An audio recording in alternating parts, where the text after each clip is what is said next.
My name is Dr. Ghassan Abu Sita. My name is Dr. Ghassan Abu Sita. I am a plastic and reconstructive surgeon. I am a British Palestinian volunteer with Médecins Sans Frontières. This morning, upon the request of Al Ahli Hospital administration, I moved from Shifa Hospital to Al Ahli Hospital to help out with the treatment of some of the wounded, as the number of wounded had exceeded the number of beds in the hospital. We had been operating all day and had made the decision that in order to continue operating on these patients, I would stay behind and sleep at the hospital.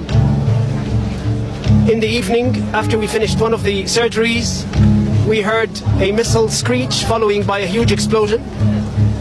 As a result of the explosion, part of the ceiling of the operating room fell. As I moved towards the outside of the operating room and towards the emergency department, we could see bodies of children piled up, both dead, not moving, and wounded. There were several who had been amputated. I tended to a man who had his leg blown off at the thigh. We then carried on trying to resuscitate the patients. When the ambulance came, I decided to help out by carrying one of the wounded who had had a shrapnel in his neck into the ambulance. As I was walking towards the ambulance, there were body parts everywhere, and there were bodies piled up in the courtyard of the hospital. I then got into the ambulance and escorted the patient back to Shifa Hospital. This morning, when I drove into the hospital, I noted how full the hospital courtyard was, with families who had sought refuge inside the hospital, thinking that it would be a safe haven. It's these very same families who are now either dead or critically wounded as a result of this attack. This is a war crime that the world has seen coming.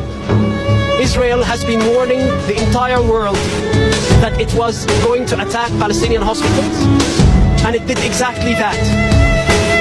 Every Western politician who has declared unconditional support for Israel's war effort on the Palestinian people has the blood of these children on their hands. That unconditional support is what led us to this massacre. The impunity that Israel believes it has from its Western allies is what has led to this massacre. No other country feels the impunity to target hospitals and get away with it. What happened today is a war crime, and if the Israelis get away with it again, then more war crimes will be committed and more hospitals will be targeted. أنا اسمي الدكتور غسان سليمان أبو ستة. أنا جراح تجميل وترميم من بريطانيا.